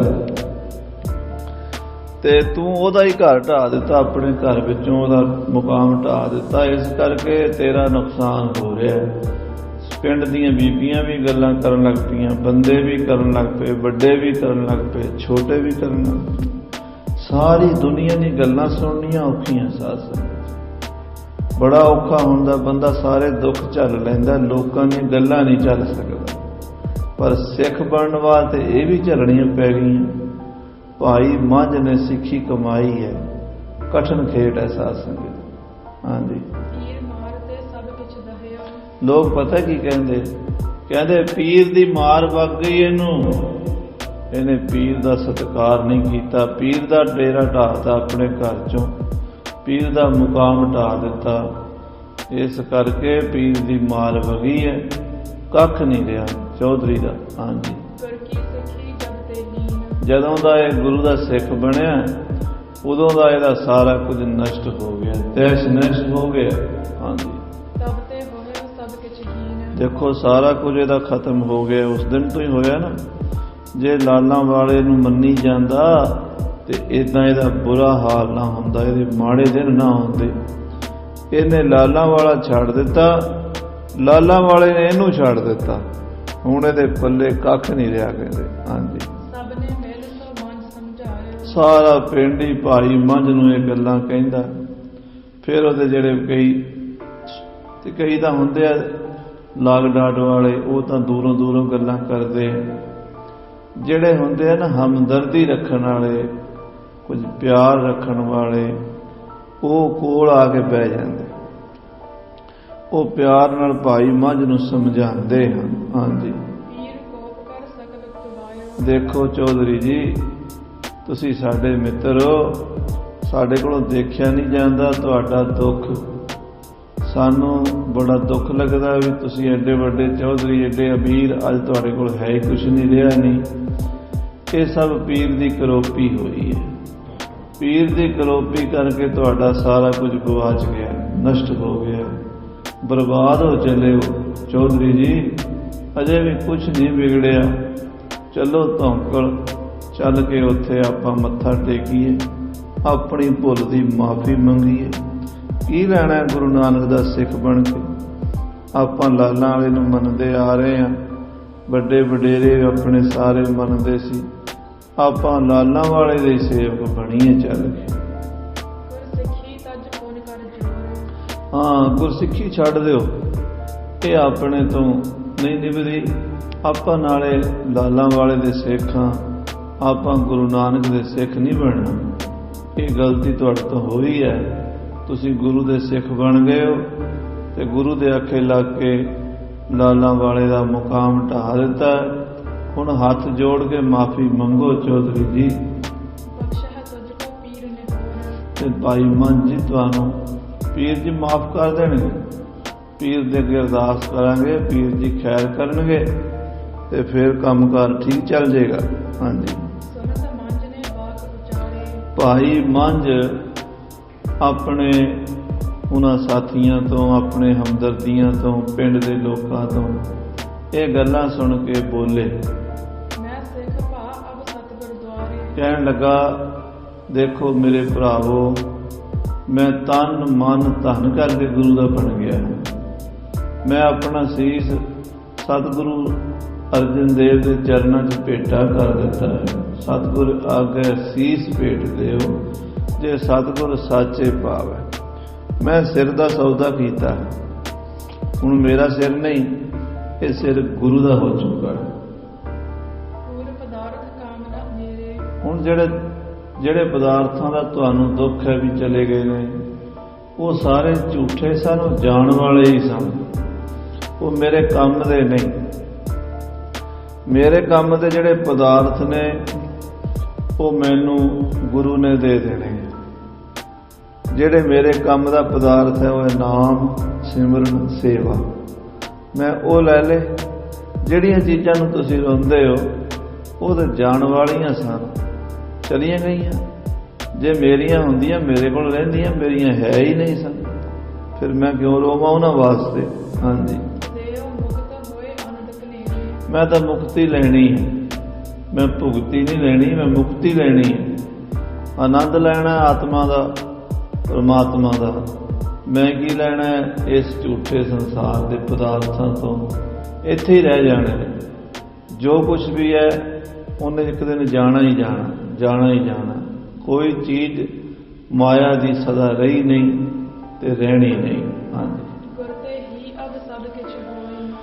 गुरु करदा जो करदा ਉਹਦੇ ਭਾਣੇ ਵਿੱਚ ਹੀ ਹੈ। ਮੇਰੇ ਭਰਾਵੋ, ਉਹਨੇ ਜੋ ਮੈਨੂੰ ਦੁੱਖ ਸੁੱਖ ਦੇਣਾ ਉਹੀ ਮੇਰੇ ਕਰਮਾਂ ਦਾ ਮੈਂ ਭੋਗਣਾ। ਤੁਸੀਂ ਇਹ ਕਹਿੰਦੇ ਨਾ ਵੀ ਲਾਲਾਂ ਵਾਲੇ ਦੀ ਕਰੋਪੀ ਹੋ ਗਈ ਹੈ, ਮੈਨੂੰ ਨਹੀਂ ਪਤਾ। ਮੇਰੇ ਗੁਰੂ ਦਾ ਬਚਨ ਸੀ ਵੀ ਇਦਾਂ ਹੋਣਾ, ਉਹ ਹੋਇਆ। ਮੈਂ ਨਹੀਂ ਜਾਣਦਾ ਵੀ ਲਾਲਾਂ ਵਾਲੇ ਨੇ ਕੀਤਾ ਜਾਂ ਨਹੀਂ ਕੀਤਾ, ਉਹ ਤੁਹਾਡੀ ਭਾਵਨਾ ਹੈ। मेरी भावना तो यह है भी मेरा गुरु ही सब कुछ करने वाला। गुरु चाहे राजे तो भीख मंगा देवे, गुरु चाहे भिखारी नूं राजा बना देवे। इस करके मेरे गुरु का बचन होया सी भी तेरा रहना कख नहीं, ते महाराज का बचन पूरा हो गया, मेरा कख रहा ही नहीं। ते मैनूं सगों खुशी है भी मेरे गुरु का बचन मेरे वास्ते होया। हाँ जी, ये पीर मीर जिहड़े हन, पीर मीर सो काम ना होए। इन्हां कोलों किसी का कोई काम नहीं सुधर सकता, ना मेरा कोई उन्हां नाल काम है जिहड़ा मैं जावां फिर माफ़ी मंगा, फिर उस मुकाम नूं बनावां, फिर मैं तुरकां दी झूठ खावां। ये काम मेथों नहीं हुंदा हुण। हाँ जी, ਜਦੋਂ ਪਿੰਡ ਦੇ ਲੋਕਾਂ ਨੇ, ਪੰਚਾਇਤ ਦੇ ਬੰਦਿਆਂ ਨੇ, ਸਿਆਣਿਆਂ ਨੇ ਸਮਝਾ ਵੇਖਿਆ, ਚੌਧਰੀ ਮੰਨਦਾ ਨਹੀਂ ਕਿਸੇ ਦੀ ਗੱਲ। ਉਹਨਾਂ ਨੇ ਜਾਣ ਲਿਆ ਵੀ ਚੌਧਰੀ ਹੁਣ ਆਪਣੇ ਆਪ ਵਿੱਚ ਨਹੀਂ ਰਿਹਾ, ਇਹ ਸਾਡੇ ਕਹਿਣੇ ਤੋਂ ਬਾਹਰ ਹੋ ਗਿਆ। ਹਾਂਜੀ, ਇਹ ਮੂਰਖ ਹੈ, ਇਹ ਪਾਗਲ ਹੋ ਗਿਆ, ਇਹਦਾ ਦਿਮਾਗ ਖਰਾਬ ਹੋ ਗਿਆ, ਇਹ ਅਗਿਆਨੀ ਹੈ, ਇਹਨੂੰ ਅਕਲ ਨਹੀਂ ਹੈ। ਇਹ ਲਾਲਾਂ ਵਾਲੇ ਨੂੰ ਇਸ ਤਰ੍ਹਾਂ ਪੁੱਠਾ ਬੋਲਦਾ ਹੈ। ਇਹ ਕਹਿੰਦਾ ਵੀ ਮੈਂ ਕਿਸੇ ਪੀਰ ਮੀਰ ਨੂੰ ਮੰਨਦਾ ਹੀ ਨਹੀਂ, ਮੈਂ ਤੇ ਗੁਰੂ ਨੂੰ ਮੰਨਦਾ। ਇਹਦਾ ਮਤਲਬ ਹੈ ਵੀ ਇਹਦਾ ਦਿਮਾਗ ਖਰਾਬ ਹੋ ਗਿਆ। ਹਾਂਜੀ, ਸਾਧ ਸੰਗਤ ਜੀ, ਉਹਨਾਂ ਪਿੰਡ ਦੇ ਲੋਕਾਂ ਨੇ ਚੌਧਰੀ ਦੇ ਕੋਲ ਜਿਹੜਾ ਮਾੜਾ ਮੋਟਾ ਘਰ ਬਚਿਆ ਸੀ ਉਹ ਵੀ ਖੋਹ ਲਿਆ, ਘਰ ਵੀ ਖੋਹ ਲਿਆ, जोर पा लिया। सारे लोग जो उल्ट हो गए, सारा पिंड ही उल्ट हो गया, सके भाई भी दुश्मन बन गए। महाराज की बाणी च बचन आउंदा, जाको मुश्किल अत बने ढोई कोई न दे, लागू होए दुश्मना साख भी भज खड़े। जदों मुश्किल आउंदियां ने ना, उदों नेड़े वाले दूर हो जाते ने, दुश्मन सिर ते चढ़ जाते ने। वो भाणा वरत गया। भाई मंझ कोलों पिंड की सरदारी भी, चौधरपुणा भी खुस गया, ते जमीन जायदाद घर बार लोगों ने कब्जे कर लिया ते घरों कढ़ दिता। शरीका नहीं, सके भरावां ने, चाचियां दे पुत्तां ने इकट्ठे होकर फैसला कर लिया भी ये साडी बरादरी च नहीं रह सकते। सारे राजपूत इकट्ठे होके आ गए, चौधरी बाहर चल, चुक समान। भाई साहब मंझ दा घरों समान चुकण की देना सीगा, समान भी खो लिया, घरों जियां समेत कढ़ दिता। हाँ जी, ओदी पत्नी बड़ी नेक सी, पतिव्रता इस्तरी सी। साध संगत जी, इस्तरी की पछाण, इस्तरी की परख कदों हुंदी है? पत्नी वफादार है, पतिव्रता है, चंगी है। इस्तरी का पता उदों लगता जदों बंदे दे कोल खाण नूं रोटी ना होवे। ਉਦੋਂ ਜੇ ਇਸਤਰੀ ਉਦੋਂ ਵੀ ਸਾਥ ਦੇ ਰਹੀ ਹੈ ਤਾਂ ਨੇਕ ਹੈ। ਬਸ ਜਿਹੜੀ ਦੁੱਖ ਸੁੱਖ ਵਿੱਚ, ਗਰੀਬੀ 'ਚ, ਭੁੱਖ ਨੰਗ ਵਿੱਚ ਆਪਣੇ ਪਤੀ ਦੇ ਨਾਲ ਹੈ, ਉਹੀ ਨੇਕ ਇਸਤਰੀ ਹੈ। ਸੁੱਖ ਵੇਲੇ ਤੇ ਸਾਰੀਆਂ ਕਹਿੰਦੀਆਂ ਵੀ ਮੈਂ ਤੇਰੇ ਤੋਂ ਜਾਨ ਵਾਰ ਦਿਆਂਗੀ। ਜਦੋਂ ਗਹਿਣੇ ਮਿਲਦੇ, ਕੱਪੜੇ ਮਿਲਦੇ, ਖਾਣ ਨੂੰ ਮਿਲਦਾ, ਉਦੋਂ ਤੇ ਗੱਲ ਹੋਰ ਹੈ। ਤੇ ਜਦੋਂ ਹੋਵੇ ਹੀ ਕੱਖ ਨਾ, ਰੁੱਖੀ ਰੋਟੀ ਨਾ ਮਿਲੇ ਤੇ ਫਿਰ ਪਤਨੀ ਸਾਥ ਦੇਵੇ ਤੇ ਸਮਝੋ ਪਤਨੀ ਹੈ। ਭਾਈ ਪੰਜ ਦੀ ਘਰ ਵਾਲੀ ਕੋਈ ਦੇਵੀ ਸੀ, ਕੋਈ ਨੇਕ ਇਨਸਾਨ, ਚੰਗੇ ਖਾਨਦਾਨ ਦੀ, ਚੰਗੇ ਪਰਿਵਾਰ ਦੀ ਔਰਤ ਸੀ। ਆਪਣੇ ਪਤੀ ਤੇ ਆਈ ਮੁਸੀਬਤ ਦੇ ਨਾਲ ਤੁਰ ਪਈ ਹੈ। ਹਾਂਜੀ, ਕਿਸੇ ਹੋਰ ਪਿੰਡ ਵਿੱਚ ਦੂਰ ਜਾ ਕੇ, ਕਿਸੇ ਛੋਟੇ ਜਿਹੇ ਥਾਂ ਤੇ ਜਿੱਥੇ ਜਾਣ ਪਛਾਣ ਨਹੀਂ ਸੀ, ਉੱਥੇ ਰਹਿਣ ਲੱਗ ਪਿਆ। ਆਪਣਾ ਕਿੱਡਾ ਵੱਡਾ ਘਰ, ਘੋੜੀਆਂ, ਮਾਲ ਡੰਗਰ ਸਭ ਕੁਝ ਛੱਡ ਕੇ ਤੇ ਕੁੱਲੀ ਪਾ ਕੇ ਕੱਖਾਂ ਦੀ ਭਾਈ ਮੱਝ ਰਹਿਣ ਲੱਗ ਪਿਆ। ਹਾਂਜੀ, ਤੇ ਗੁਜ਼ਾਰਾ ਕਾਹਦੇ ਨਾਲ ਕਰਦਾ? ਘਾਹ ਖੁਰਚ ਕੇ ਉਹ ਵੇਚਦਾ ਹੈ। ਘਾਈ ਬਣ ਗਿਆ। ਕਿਥੇ ਚੌਧਰੀ ਸੀ ਭਾਈ ਮੱਝ ਤੇ ਕਿਥੇ ਘਾਈ ਬਣ ਗਿਆ। ਹਾਂਜੀ, ਤੇ ਦਿਨ ਰਾਤ ਗੁਰੂ ਦੇ ਪਿਆਰ ਵਿੱਚ ਗੁਰਬਾਣੀ ਪੜ੍ਹਦਾ ਰਹਿੰਦਾ, ਨਾਮ ਜਪਦਾ ਰਹਿੰਦਾ। ਘਾਹ ਵੇਚ ਕੇ ਵੀ ਖੁਸ਼ ਹੈ, ਰੋਟੀ ਰੁੱਖੀ ਖਾ ਕੇ ਵੀ ਖੁਸ਼ ਹੈ। ਹਾਂਜੀ, ਤੇ ਜਦੋਂ ਪੈਸੇ ਆਉਂਦੇ ਨਾ, ਭਾਵੇਂ ਘਾਹ ਦੇ ਕਿੰਨੇ ਕੁ ਪੈਸੇ ਹੁੰਦੇ, ਥੋੜੇ ਹੀ ਹੁੰਦੇ। ਘਾਹ ਵੇਚਣ ਵਾਲੇ ਨੂੰ ਵਿਚਾਰੇ ਨੂੰ ਕੋਈ 100-200 ਥੋੜਾ ਮਿਲਦਾ, ਰੁਪਈਆ 2 ਰੁਪਈਏ ਕਮਾਈ ਹੁੰਦੀ ਹੈ ਥੋੜੀ। ਉਹ ਜਿਹੜੀ ਥੋੜੀ ਜਿਹੀ ਮਾਇਆ ਉਹਦੇ ਵਿੱਚ 4 ਹਿੱਸੇ ਕਰ ਲੈਂਦਾ ਸੀ। ਹਾਂਜੀ, ਉਹਨਾਂ ਚੋਂ 1 ਹਿੱਸਾ ਗੁਰੂ ਵਾਸਤੇ ਤੇ 3 ਆਪਣੇ ਜੀਆਂ ਵਾਸਤੇ ਰੱਖਦਾ ਸੀ। ਹਾਂਜੀ, 3 ਹਿੱਸਿਆਂ ਨਾਲ ਗੁਜ਼ਾਰਾ ਕਰਦਾ ਸੀ। ਮੰਨ ਲਓ ਜੇ ਰੁਪਈਆ ਕਮਾਇਆ ਤਾਂ 4 ਆਨੇ ਗੁਰੂ ਦੇ ਤੇ ਬਾਕੀ 12 ਆਨੇ ਆਪਣਾ ਪਰਿਵਾਰ ਦਾ ਗੁਜ਼ਾਰਾ ਇਉਂ ਕਰਦਾ ਸੀ। ਹਾਂਜੀ,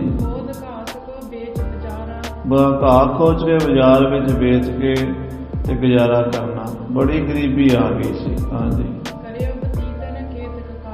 ਏਦਾਂ ਕੁਝ ਮਹੀਨੇ ਬੀਤ ਗਏ, ਕੋਈ ਟਾਈਮ ਲੰਘ ਗਿਆ। ਹਾਂਜੀ, ਲਗਭਗ ਸਾਲ ਪਿੱਛੋਂ ਸ੍ਰੀ ਗੁਰੂ ਅਰਜਨ ਦੇਵ ਨੇ ਫਿਰ ਯਾਦ ਕੀਤਾ। ਹਾਂਜੀ,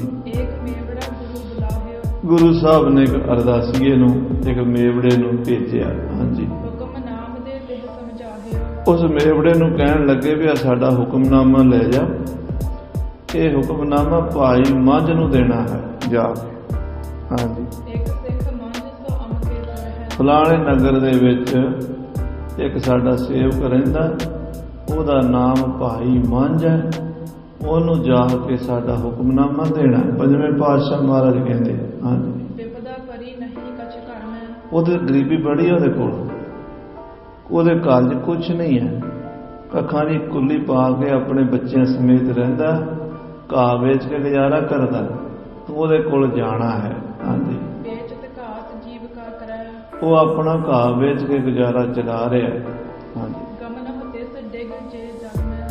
ਤੂੰ ਉਹਦੇ ਕੋਲ ਜਾਈ, ਇਹ ਸਾਡਾ ਹੁਕਮਨਾਮਾ ਲੈ ਕੇ। ਭਾਈ ਸਿੱਖਾ, ਗੁਰੂ ਅਰਜਨ ਦੇਵ ਜੀ ਸਿੱਖ ਨੂੰ ਤਿਆਰ ਕਰਦੇ ਨੇ ਭੇਜਣ ਲਈ। ਹਾਂਜੀ, ਕਹਿ ਪਹਿਲਾਂ ਜਾ ਕੇ ਉਹਨੂੰ ਕਹਿਣਾ ਵੀ ਗੁਰੂ ਜੀ ਦਾ ਹੁਕਮਨਾਮਾ ਆਇਆ। ਹੁਕਮਨਾਮਾ ਤੈਨੂੰ ਤਾਂ ਮਿਲੇਗਾ ਜੇ 21 ਰੁਪਈਏ ਦੇਗਾ। ਤਾਂ 21 ਰੁਪਈਏ ਚਾਂਦੀ ਦੇ ਹੁੰਦੇ ਸੀ, ਅੱਜ ਦੇ 21 ਰੁਪਈਏ ਨਹੀਂ, ਅੱਜ ਤੋਂ 400 ਸਾਲ ਪਹਿਲਾਂ ਦੇ 21 ਰੁਪਈਏ। 21 ਰੁਪਈਏ ਉਹ ਬੜੀ ਵੱਡੀ ਰਕਮ ਸੀ, ਉਦੋਂ ਬੜੀ ਵੱਡੀ ਰਕਮ ਸੀ। 21 ਰੁਪਈਏ ਮਹਾਰਾਜ ਕਹਿੰਦੇ ਲੈਣੇ ਉਹਦੇ ਕੋਲੋਂ। ਹਾਂਜੀ,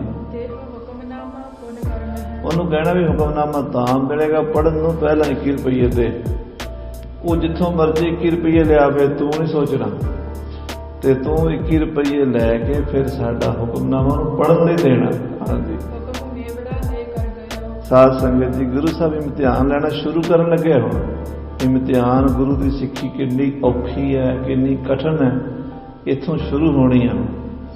ਉਹ ਮੇਵੜਾ ਹੁਕਮਨਾਮਾ ਲੈ ਕੇ ਚੱਲ ਪਿਆ ਤੇ ਪੁੱਛਦਾ ਪਛਾਣਦਾ ਭਾਈ ਮੰਝ ਕੋਲ ਪਹੁੰਚ ਗਿਆ। ਹਾਂਜੀ, ਜਾ ਕੇ ਦੇਖਿਆ ਵੀ ਭਾਈ ਮੰਝ ਚੌਧਰੀ ਸੀ, ਪਰ ਹੁਣ ਵਿਚਾਰਾ ਘਾਹ ਖੋਚ ਕੇ ਗੁਜ਼ਾਰਾ ਕਰਦਾ, ਘਾਹ ਵੇਚ ਕੇ ਗੁਜ਼ਾਰਾ ਕਰਦਾ। ਪੈਰੀ ਪਵਨਾ ਮੰਝ ਸਮਾਹਿਓ। ਭਾਈ ਮੰਝ ਨੂੰ ਜਾ ਕੇ ਲਿਖਿਆ ਪੈਰੀ ਪਾਉਣਾ ਜੀ। ਪੁਰਾਣੇ ਸਿੱਖ ਆਪਸ ਵਿੱਚ ਮਿਲਦੇ ਸੀ, ਪੈਰੀ ਪਾਉਣਾ ਕਰਦੇ ਸੀ। 10ਵੇਂ ਪਾਤਸ਼ਾਹ ਨੇ ਫਤਿਹ ਵਾਹਿਗੁਰੂ ਜੀ ਕਾ ਖਾਲਸਾ ਵਾਹਿਗੁਰੂ ਜੀ ਕੀ ਦਿੱਤੀ ਹੈ, ਕਿਉਂਕਿ ਮਹਾਰਾਜ ਨੇ ਫੌਜ ਬਣਾਈ ਹੈ। ਪਹਿਲਾਂ ਸਿੱਖਾਂ 'ਚ ਨਿਮਰਤਾ ਵਾਸਤੇ ਸੀਗਾ ਪੈਰੀ ਪਾਉਣਾ, ਪੈਰੀ ਪਾਉਣਾ ਜਗ ਵਰਤਾਇਆ। ਇੱਕ ਸਿੱਖ ਦੂਜੇ ਨੂੰ ਕਹਿੰਦਾ ਸੀ ਪੈਰੀ ਪਾਉਣਾ, ਉਹ ਵੀ ਕਹਿੰਦਾ ਸੀ ਜੀ ਪੈਰੀ ਪਾਉਣਾ। ਪੈਰੀ ਪੈ ਕੇ ਇੱਕ ਦੂਜੀ ਨੂੰ ਮਿਲਦੇ ਸੀ। ਹਾਂਜੀ, ਤੁਝ ਪਰ ਹੁਕਮ ਗੁਰੂ ਕੋ ਆਹਿਓ। ਦੇਖੋ ਭਾਈ ਮੰਝ ਜੀ, ਤੁਸੀਂ ਤੁਹਾਡੇ ਤੇ ਗੁਰੂ ਮਹਾਰਾਜ ਗੁਰੂ ਅਰਜਨ ਦੇਵ ਜੀ ਨੇ ਹੁਕਮ ਭੇਜਿਆ ਹੈ, ਆਹ ਲਿਖ ਕੇ ਹੁਕਮਨਾਮਾ ਭੇਜਿਆ ਹੈ। ਸੁਨਤ ਪ੍ਰੇਮ ਤੇ ਗਦ ਗਦ ਬੁਲਾ। ਜਦੋਂ ਇਹ ਗੱਲ ਸੁਣੀ ਨਾ ਭਾਈ ਮੰਝ ਨੇ ਵੀ ਗੁਰੂ ਜੀ ਨੇ ਯਾਦ ਕੀਤਾ, ਮਹਾਰਾਜ ਨੇ ਹੁਕਮਨਾਮਾ ਭੇਜਿਆ, ਖੁਸ਼ੀ ਦੇ ਨਾਲ ਨੱਚ ਉੱਠਿਆ, ਗਦ-ਗਦ ਹੋ ਗਿਆ। ਇੰਨੀ ਖੁਸ਼ੀ ਵੀ ਮਹਾਰਾਜ ਨੇ ਮੈਨੂੰ ਗਰੀਬ ਨੂੰ ਯਾਦ ਕੀਤਾ, ਸੱਚੇ ਪਾਤਸ਼ਾਹ ਜੀ ਨੇ। ਹਾਂਜੀ, ਭਇਓ ਪ੍ਰਸੰਨ ਗੁਰਸਿੱਖ ਜੋਵਾ। ਕਹਿੰਦੇ ਪ੍ਰਸੰਨ ਹੋ ਗਿਆ, ਬਹੁਤ ਖੁਸ਼ ਹੋਇਆ ਗੁਰਸਿੱਖ ਨੂੰ ਵੇਖ ਕੇ, ਚਾਹ ਚੜ ਗਿਆ ਭਾਈ ਮੰਝ ਨੂੰ। ਹਾਂਜੀ, ਬਾਰ ਬਾਰ ਕਰ ਨਮੋ ਉਚਾਰੇ। ਤੇ ਵਾਰ-ਵਾਰ ਸਿੱਖ ਦੇ ਪੈਰੀ ਮੱਥਾ ਟੇਕਦਾ ਹੈ, ਕਹਿੰਦਾ ਜੀ ਬੜੀ ਕਿਰਪਾ ਕੀਤੀ, ਤੁਸੀਂ ਆਏ, ਗੁਰੂ ਮਹਾਰਾਜ ਨੇ ਤੁਹਾਨੂੰ ਭੇਜਿਆ। ਹਾਂਜੀ, ਧੰਨ ਧੰਨ ਵਡ ਭਾਗ ਤੁਮਾਰੇ। ਮੇਰੇ ਭਾਗ ਬੜੇ ਵੱਡੇ, ਤੁਸੀਂ ਗਰੀਬ ਦੇ ਘਰ ਆਏ ਹੋ। ਹਾਂਜੀ, ਜਿਸ ਤੇ ਸਤਿਗੁਰ ਸਿਮਰਿਓ ਮੋਹਿ। ਇਹ ਵੀ ਭਾਗ ਮੇਰੇ ਚੰਗੇ, ਮੈਨੂੰ ਮਹਾਰਾਜ ਸੱਚੇ ਪਾਤਸ਼ਾਹ ਗੁਰੂ ਅਰਜਨ ਦੇਵ ਜੀ ਨੇ ਯਾਦ ਕੀਤਾ ਹੈ। ਹੁਕਮ ਤੇ ਕਾਬੋ ਮਮ ਸੁਖ ਹੋਏ। ਹਾਂ, ਮੈਨੂੰ ਹੁਕਮਨਾਮੇ ਦੇ ਦਰਸ਼ਨ ਕਰਾਓ, ਮੈਂ ਪੜ੍ਹਾਂ ਤੇ ਮੈਨੂੰ ਪਤਾ ਲੱਗੇ ਮੇਰੇ ਗੁਰੂ ਦਾ ਕੀ ਹੁਕਮ ਆਇਆ ਹੈ। ਹਾਂਜੀ, ਹੇਰ ਹੇਰ ਤ੍ਰਿਗ ਸੀਤਨ ਕਰੋ। ਮੈਂ ਹੁਕਮਨਾਮੇ ਦੇ ਸਾਹਿਬ ਦੇ ਦਰਸ਼ਨ ਕਰਕੇ ਆਪਣੀਆਂ ਅੱਖਾਂ ਠੰਡੀਆਂ ਕਰ ਲਵਾਂ। ਹਾਂਜੀ, ਪੁਨ ਜਿਮ ਲਿਖਿਓ ਸੀਸ ਤਿਸ ਧਰਮ। ਫਿਰ ਜੋ ਹੁਕਮਨਾਮੇ 'ਚ ਲਿਖਿਆ ਉਹ ਮੰਨਾਂ ਮੈਂ। ਹਾਂਜੀ, ਸੁਨਤ ਮੇਵੜੇ ਕੀਨ ਬਖਾਨ। ਇਹ ਸੁਣ ਕੇ ਮੇਵੜਾ ਕਹਿਣ ਲੱਗਾ। ਹਾਂਜੀ, ਦੇਹੂ ਰਜਤ ਪਣ 21 ਆਨ। ਦੇਖੋ ਜੀ, ਹੁਕਮਨਾਮਾ ਤਾਂ ਮਿਲੇਗਾ ਪਹਿਲਾਂ 21 ਰੁਪਏ ਲਿਆ ਕੇ ਦਿਓ। 21 ਰੁਪਏ ਦਰਸ਼ਨ ਭੇਟਾ ਹੈ ਹੁਕਮਨਾਮੇ ਸਾਹਿਬ ਦੀ, ਫਿਰ ਹੁਕਮਨਾਮਾ ਸਾਹਿਬ ਦੇ ਦਰਸ਼ਨ ਹੋਣੇ। ਦੇਖੋ ਹੁਕਮਨਾਮਾ ਪੁਨ ਵਾਚੇ। ਫਿਰ ਤੁਹਾਨੂੰ ਹੁਕਮਨਾਮਾ ਦਿਆਂਗਾ। ਹਾਂਜੀ, ਗੁਰ ਆਗਿਆ ਇਨ ਹੈ ਸੁਖ ਵਾਚੇ। ਇਹ ਮੈਂ ਨਹੀਂ ਕਹਿ ਰਿਹਾ, ਮੇਰੇ ਸਤਿਗੁਰਾਂ ਨੇ ਕਹਿ ਕੇ ਭੇਜਿਆ ਹੈ। ਹਾਂਜੀ, ਸੁਨਤ ਮੰਝ ਅਕ ਉਤਸਵ ਨ। ਭਾਈ ਮੰਝ ਦੀ ਖੁਸ਼ੀ ਹੋਰ ਵੱਧ ਗਈ, ਗੁਰੂ ਸਾਹਿਬ ਨੇ ਸੇਵਾ ਲਾਈ ਹੈ, ਹੋਰ ਖੁਸ਼ ਹੋਇਆ। ਜੇ ਮੇਰੇ ਵਰਗਾ ਹੁੰਦਾ ਡੋਲ ਜਾਂਦਾ। ਇਹੀ ਤਾਂ ਫਰਕ ਹੈ ਵੀ ਸਿੱਖ ਡੋਲਦਾ ਨਹੀਂ, ਸਿੱਖੀ ਅਡੋਲ ਅਵਸਥਾ ਦਾ ਨਾਮ ਹੈ। ਕੁਝ ਵੀ ਨਾ ਹੋਵੇ ਤਾਂ ਵੀ ਚੜ੍ਹਦੀ ਕਲਾ ਹੁੰਦੀ। ਹਾਂਜੀ, ਸਤਿਗੁਰ ਮਿਲਤ ਸੀਸ ਕੇ ਸਾਟੇ। ਆਹਾ, ਕਹਿੰਦੇ ਜੇ ਗੁਰੂ ਸਾਹਿਬ ਸਿਰ ਮੰਗ ਲੈਣ ਨਾ ਤੇ ਸਿਰ ਦੇ ਬਦਲੇ ਮਿਲ ਜਾਣ ਤਾਂ ਵੀ ਸਸਤਾ ਸੌਦਾ ਹੈ। ਹਾਂਜੀ, ਇਹੋ ਕੋ ਅਲਪ ਬਾਤ ਹੈ ਕਹਾਂ। ਇਹ ਤਾਂ ਥੋੜੀ ਜੀ ਗੱਲ ਹੈ, ਕੀ ਹੈ, ਕੁਝ ਵੀ ਨਹੀਂ। 21 ਰੁਪਏ ਹੀ ਨੇ, ਕਿਤੋਂ ਨਾ ਕਿਤੋਂ ਉਹ ਵੀ ਗੁਰੂ ਨੇ ਦੇਣੇ, ਮੈਂ ਕਿਹੜਾ ਕੋਲੋਂ ਦੇਣੇ, ਗੁਰੂ ਦੇ ਹੀ ਨੇ, ਗੁਰੂ ਦੀ ਮਾਇਆ। ਹਾਂਜੀ, ਸਾਦਾ ਅਮਿਤ ਮੋਲ ਲਗ ਆਹਾ। ਆਹਾ, ਗੁਰੂ ਦਾ ਹੁਕਮਨਾਮਾ ਮਿਲੇਗਾ ਪੜ੍ਹਨ ਨੂੰ, ਉਹਦਾ ਤਾਂ ਕੋਈ ਮੁੱਲ ਨਹੀਂ। 21 ਰੁਪਏ ਤਾਂ ਗੱਲ ਹੀ ਕੁਛ ਨਹੀਂ। ਹਾਂਜੀ, ਸਦਨ ਮੇਵੜੇ ਕੋ ਲੈ ਗਇਓ। ਭਾਈ ਮੰਝ ਜੀ ਉਸ ਮੇਵੜੇ ਨੂੰ, ਅਰਦਾਸੀਏ ਨੂੰ ਆਪਣੇ ਘਰ ਲੈ ਗਏ। ਹਾਂਜੀ, ਨਿਜ ਦਾਰਾ ਸੰਗ ਭਾਖਤ ਭਇਓ। ਤੇ ਬਿਠਾ ਕੇ ਆਪਣੇ ਘਰ ਆਪਣੀ ਘਰ ਵਾਲੀ ਨੂੰ ਪਰਦੇ ਨਾਲ ਕਹਿਣ ਲੱਗੇ। ਹਾਂਜੀ, ਪਰ ਗੁਰ ਕੋ ਹੁਕਮ ਸੋ ਆਇਓ। ਭਾਗਾਂ ਵਾਲੀਏ, ਆਪਣੇ ਤੇ ਮਹਾਰਾਜ ਨੇ ਬੜੀ ਕਿਰਪਾ ਕੀਤੀ, ਹੁਕਮਨਾਮਾ ਭੇਜਿਆ ਹੈ ਸਤਿਗੁਰੂ ਅਰਜਨ ਦੇਵ ਜੀ ਨੇ। ਹਾਂਜੀ, ਦਰਬ ਬਿਨਾ ਸੋ ਹਾਥ ਨਾ ਪਾਇਓ। ਪਰ ਦਿੱਕਤ ਇੰਨੀ ਕੁ ਹੈ ਵੀ ਪੈਸੇ 21 ਰੁਪਏ ਦਰਸ਼ਨ ਭੇਟਾ ਦੇਣੇ ਹੁਕਮਨਾਮੇ, ਉਹ 21 ਰੁਪਏ ਤੋਂ ਬਿਨਾਂ ਦਰਸ਼ਨ ਨਹੀਂ ਹੋਣੇ ਆਪਾਂ ਨੂੰ। ਹਾਂਜੀ, ਕਹੋ ਅਬ ਕੌਣ ਜਗਨ ਕੋ ਕੀਜ ਹੈ। ਹੁਣ ਭਾਗਾਂ ਵਾਲੀਏ ਤੂੰ ਦੱਸ ਆਪਾਂ ਕੀ ਕਰੀਏ, 21 ਰੁਪਏ ਕਿੱਥੋਂ ਲਿਆਈਏ ਆਪਾਂ। ਹਾਂਜੀ, ਦੇ ਕਰ ਧੰਨ ਤਹ ਹੇਰ ਸੁਲੀਜ ਹੈ। ਜੇ 21 ਰੁਪਏ ਆਪਣੇ ਕੋਲ ਹੋਣ ਤੇ ਆਪਾਂ ਹੁਕਮਨਾਮਾ ਸਾਹਿਬ ਦੇ ਦਰਸ਼ਨ ਕਰ ਸਕਦੇ ਹਾਂ। ਹਾਂਜੀ, ਸੁਨ ਸਿਕਨੀ ਤਹ ਧੀਰਜ ਦੀਨ। ਉਹ ਸਿੱਖਣੀ ਵੀ ਭਾਗਾਂ ਵਾਲੀ ਸੀ, ਬੜੀ ਬੰਦਗੀ ਵਾਲੀ, ਕੋਈ ਪਿਛਲੀ ਰੂਹ ਸੀ। ਉਹ ਆਪਣੇ ਪਤੀ ਨੂੰ ਕਹਿਣ ਲੱਗੀ। ਹਾਂਜੀ, ਸਗਮ ਬਾਤ ਕਹਿਓ ਚਿੰਤਾ ਕੀਨ। ਇਹ ਪਤੀ ਜੀ, ਇਹ ਤਾਂ ਬੜੀ ਸੌਖੀ ਗੱਲ ਹੈ, ਕਿਉਂ ਚਿੰਤਾ ਕਰਦੇ ਹੋ, ਇਸ ਗੱਲ ਦੀ ਕਾਹਦੀ ਚਿੰਤਾ ਹੈ। ਹਾਂਜੀ, ਹਮਰੇ ਕਨਿਆ ਹੈ ਕੁਮਾਰੀ। ਆਪਣੀ ਕੁੜੀ ਜਵਾਨ ਹੈ, 18 ਸਾਲ ਦੀ ਹੋ ਗਈ ਹੈ, ਕੁਆਰੀ ਹੈ, ਇਹ ਵਿਆਹਣ ਜੋਗੀ ਹੈ। ਹਾਂਜੀ, ਤਹ ਚਾਹਤ ਤਹ ਘਰ ਸਿਰਦਾਰੀ। ਤੇ ਇੱਥੇ ਸਾਡੇ ਪਿੰਡ ਦਾ ਇੱਕ ਚੌਧਰੀ ਹੈ, ਉਹ ਕਹਿੰਦਾ ਵੀ ਜੇ ਮੰਝ ਦੀ ਕੁੜੀ ਦਾ ਰਿਸ਼ਤਾ ਮਿਲ ਜਾਵੇ ਤੇ ਮੈਂ ਪੈਸੇ ਦੇ ਦਿਆਂਗਾ। ਉਸ ਵੇਲੇ ਲੋਕ ਇਦਾਂ ਦੇ ਗਰੀਬ ਲੋਕਾਂ ਨੂੰ ਨਾ ਅਮੀਰ ਲੋਕ ਜਿਹੜੇ ਨੇ ਉਹ ਸਾਧ ਸੰਗਤ ਦੀ ਕਈ ਤਰੀਕਿਆਂ ਨਾਲ ਕੋਈ ਡਰਾ ਕੇ, ਕੋਈ ਧਮਕਾ ਕੇ, ਕੋਈ ਲਾਲਚ ਦੇ ਕੇ ਇਹ ਵਿਆਹ ਸ਼ਾਦੀਆਂ ਕਰਾ ਲੈਂਦੇ ਹੁੰਦੇ ਸੀ। ਤੇ ਉਹ ਕਿਤੇ ਗੱਲ ਉਹਨੇ ਸੁਣੀ ਸੀ ਵੀ ਅਮੀਰ ਆਦਮੀ ਪਿੰਡ ਦਾ ਚੌਧਰੀ ਆ, ਉਹ ਗੱਲਾਂ ਕਰਦਾ ਵੀ ਉਹ ਗਰੀਬ ਦੀ ਕੁੜੀ ਹੈ, ਉਹਦਾ ਰਿਸ਼ਤਾ ਲੈਣਾ। ਤੇ ਉਹ ਨਹੀਂ ਸੀ ਕਰਦੇ, ਗੁਰਸਿੱਖ ਸਨ, ਗੁਰੂ ਦੇ ਪਿਆਰੇ। ਪਰ ਅੱਜ ਗੁਰੂ ਵਾਸਤੇ ਘਰ ਵਾਲੀ ਕਹਿੰਦੀ ਹੈ, ਪਤੀ ਜੀ 21 ਰੁਪਈਏ ਮਿਲ ਜਾਣਗੇ, ਆਪਾਂ ਆਪਣੀ ਲੜਕੀ ਦੇ ਦੇਈਏ। ਹਾਂਜੀ, ਕਹਿਣ ਲੱਗੀ ਜਿੰਨਾ ਕੁ ਮੇਵੜੇ ਨੂੰ ਆਪਾਂ ਮਾਇਆ ਦੇਣੀ ਓਨੀ ਆਪਾਂ ਲੈ ਲਵਾਂਗੇ ਉਹਦੇ ਕੋਲ। ਹਾਂਜੀ, ਸਿੱਖੀ ਰੱਖ ਲਓ, ਇਹ ਤਾਂ ਸਭ ਗੁਰੂ ਦਾ ਹੀ ਹੈ। ਸਾਧ ਸੰਗਤ ਦੀ ਸਿੱਖੀ ਅਸੀਂ ਤਾਂ ਪੈਸੇ ਨਾਲ ਕਹਿੰਦੇ ਹਾਂ, ਸਿੱਖੀ ਇੱਜ਼ਤਾਂ ਦੇ ਬਦਲੇ ਵੀ ਖਰੀਦੀ ਗਈ ਹੈ। ਆਖੋ ਸ੍ਰੀ ਵਾਹਿਗੁਰੂ। ਇਹ ਸਭ ਤੋਂ ਔਖਾ ਕੰਮ ਹੈ। ਮਰਨਾ ਸੌਖਾ ਹੈ, ਮਰਨਾ ਸੌਖਾ ਹੈ, ਪਰ ਆਪਣੀ ਇੱਜ਼ਤ ਨੂੰ ਦਾਅ ਤੇ ਲਾ ਦੇਣਾ, ਆਪਣੀ ਧੀ ਭੈਣ ਨੂੰ ਵੇਚ ਦੇਣਾ ਬੜਾ ਔਖਾ ਹੈ। ਪਰ ਗੱਲ ਪਰੇ ਜਾਣ ਦੀ ਹੈ ਸੰਸਾਰ ਤੋਂ, ਉੱਥੇ ਪਹੁੰਚ ਉਹਦੇ ਸਾਹਮਣੇ ਇਹ ਵੀ ਕੁਛ ਨਹੀਂ। ਆਖੋ ਸ੍ਰੀ ਵਾਹਿਗੁਰੂ। ਪਰ ਇਹ ਗੁਰੂ ਦੀ ਖੇਡ ਸੀ, ਇਹ ਗੁਰੂ ਦਾ ਇਮਤਿਹਾਨ ਸੀ। ਭਾਈ ਮੰਝ ਦੀ ਤੇ ਪਿਆ ਭਾਗਾਂ ਵਾਲੀ ਸਿੱਖਣੀ। ਉਹ ਕਹਿੰਦੀ ਕੋਈ ਗੱਲ ਨਹੀਂ ਪਤੀ ਜੀ, ਆਪਾਂ ਆਪਣੀ ਬੇਟੀ ਨੂੰ ਗੁਰੂ ਦੇ ਲੇਖੇ ਲਾ ਦਈਏ। ਹਾਂਜੀ, ਨਾਲੇ ਕੰਨਿਆ ਵੀ ਭਾਗਾਂ ਵਾਲੀ ਹੋਵੇਗੀ ਜਿਹੜੀ ਗੁਰੂ ਦੇ ਵਾਸਤੇ, ਗੁਰ ਕੀ ਬਚਨੀ ਹਾਟ ਬਿਕਾਨਾ, ਗੁਰੂ ਦੇ ਬਚਨਾਂ ਦੇ ਕੋਈ ਵਿਕ ਜਾਵੇ। ਹਾਂਜੀ, ਜੇ ਗੁਰੂ ਅਰਥੇ ਦੀ ਸਗਾਈ ਹੋ ਗਈ, ਚੌਧਰੀ ਦੇ ਘਰ ਹੋ ਜੇ, ਕਿਸੇ ਦੇ ਹੋ ਜੇ, ਸਾਨੂੰ 21 ਰੁਪਈਏ ਚਾਹੀਦੇ ਗੁਰੂ ਵਾਸਤੇ। ਹਾਂਜੀ,